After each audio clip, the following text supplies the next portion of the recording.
This was right after the Depression, when everything was black and white, practical, and prickly.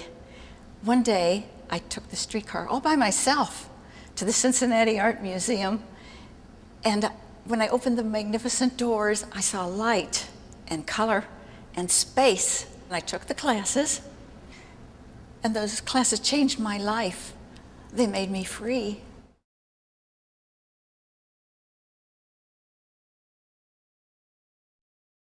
As a 12-year-old on the west side of the city, I often felt like my world was pretty small. Until one Saturday, my brother and I stepped off the public transportation system and literally stumbled through the front doors here at the Art Museum, and I discovered a whole new world of possibilities.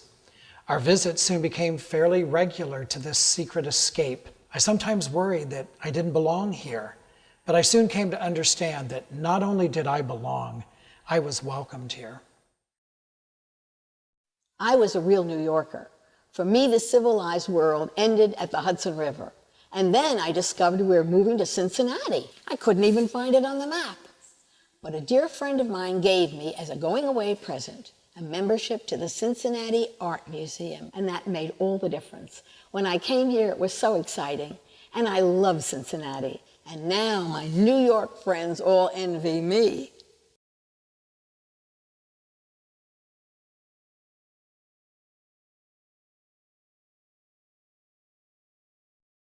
There was a time on my job when I was alone and confused. I was even considering suicide. Then I came to the Art Museum to see a special exhibit of African art. And I walked in the gallery, and it just hit me, the life force that was here. And I felt if they could live with the uncertainties in their life, that I could live with mine and work with my therapist and get whole again.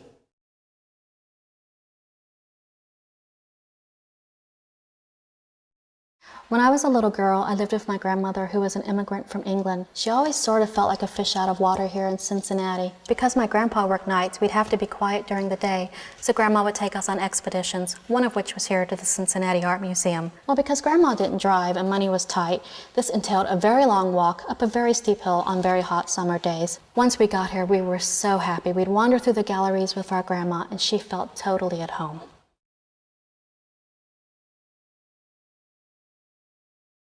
One of the most satisfying moments I've had at the museum is to take a young blind boy on a touch tour. He was born blind and had no visual memory.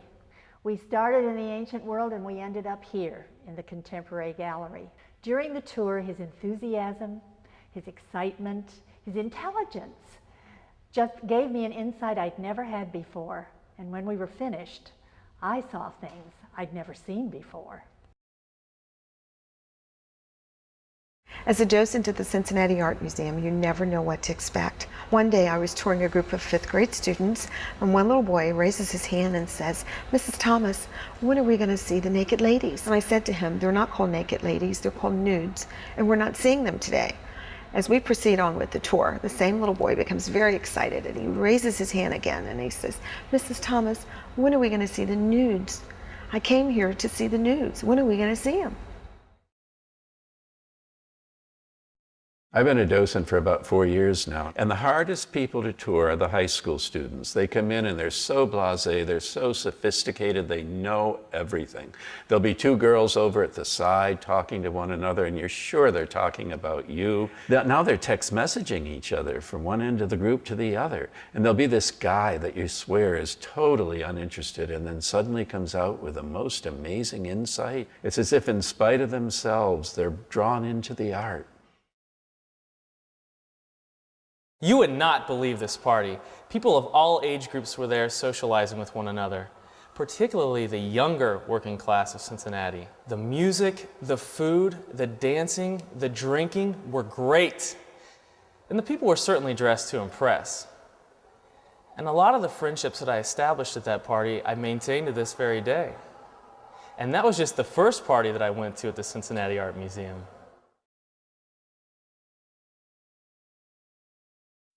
One of the best birthdays I ever had happened in April 2005. I wanted to spend the day at the Cincinnati Art Museum to take in the Strokes of Genius exhibit. My friend and I started with lunch in the Terrace Cafe and were fortunate enough to sit outside in the sunny courtyard.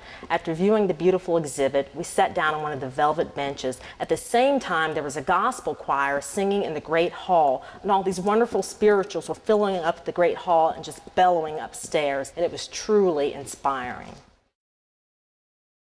I'll never forget the day that you asked me to tag along to the Cincinnati Art Museum. You almost didn't go. But you said you needed help with a school project, so I went. We toured the Rookwood Pottery Room. And as we turned the corner of the room, there was a special display with a ring inside. And a plaque that read, "On this day, December 15th, 2005, Marcus Hanna proposed to Jacqueline McCoy."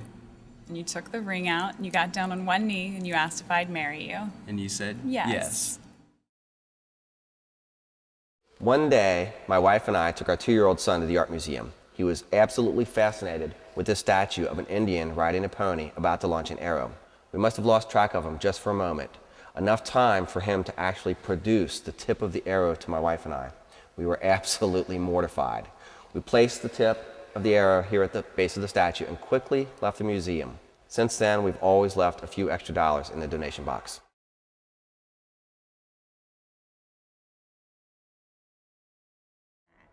In an effort to raise money for the Cincinnati Art Museum, the Women's Committee decided to publish a cookbook. We needed funds. I went to a company called Cincinnati Microwave because I thought surely they made ovens. While sitting in the waiting room, I realized that indeed they didn't sell ovens. They sold radar detective devices. I looked up on their walls and they had a magnificent collection of contemporary art. I was called in and the gentleman said, "What prompted you to come here?" And I said, "I admire your art and I thought surely you would like to be in our cookbook." He gave me a check for $1,000 and out I went. I had the rare privilege of chairing the committee that developed the Cincinnati wing here at the Art Museum.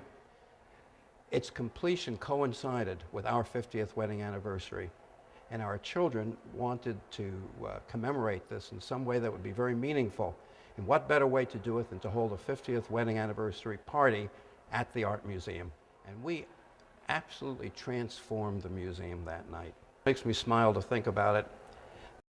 When I was 5 years old and my sister was born, my dad had to get me out of my mother's hair, so he brought me to the Cincinnati Art Museum. I'll never forget walking through the doors for the first time. The enormity of the space was awe-inspiring. I knew there was something here I had to know more about, and it piqued a curiosity in me that I have until this day. And 50 years later, I still come back to the Art Museum for inspiration and for lunch.